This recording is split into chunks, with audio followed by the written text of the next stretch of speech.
যদি স্বামী থেকে থাকে, স্বামীর প্রতি নরম হয়ে যান, তাকে ছাড় দেওয়া শিখেন। সবচেয়ে বড় কথা, তাকে মহব্বত করা তো অবশ্যই জরুরি, মহব্বতের চাইতেও বেশি জরুরি স্বামীকে বিশ্বাস করা এবং তাকে সম্মান করা। এমন কোনো কথা এবং কাজ না করা যেটা স্বামীর গায়রত বা ব্যক্তিত্বে আঘাত করে। ভালোবাসা অনেক গুরুত্বপূর্ণ বিষয়, ঠিক আছে, কিন্তু ভালোবাসা শুধুমাত্র একমাত্র গুরুত্বপূর্ণ বিষয় নয়।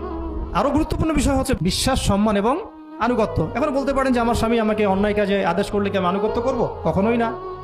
যখন স্বামী আপনাকে কোরআন সুন্নাহর দিকে আপনাকে ধাবিত করবেন, তখন আপনি তার আনুগত্য করতে বাধ্য, এবং এটা আপনার জান্নাতে যাওয়ার মাধ্যম বটে।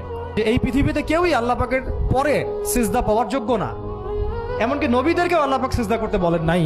কিন্তু সেই নবী আমাদেরকে কিন্তু বলেছিলেন যে যদি আল্লাহ পরে কাউকে আমি সিজদা করতে বলতাম, তাহলে আমি স্বামীদেরকে সিজদা করতে বলতাম। এটাকে তসলিমা নাসরিন স্টাইলে বুঝলে হবে না। ওরা এটাকে এইভাবে নিবে যে ইসলাম মেয়েদেরকে দাসত্বের শৃঙ্খলা আবদ্ধ করতে চাচ্ছে, হ্যাঁ, আত্মস্বাধীনতা দিবে না ইত্যাদি। আমরা দেখবো পরকালে আমি জান্নাতে যেতে পারছি কিনা।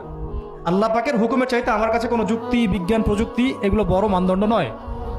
শুধুমাত্র স্বামীর আনুগত্য, বিশ্বাস, সম্মানের বদৌলতে দেখা যায় যে পুরোটা জীবন এই বেচারা আপনার জন্য ঢেলে দিবেন। আর এই জায়গায় যদি দেখা যায় ঘাটতি থাকে, তখন কোনো কোনো ক্ষেত্রে ভালোবাসা যথেষ্ট হয়ে ওঠে না।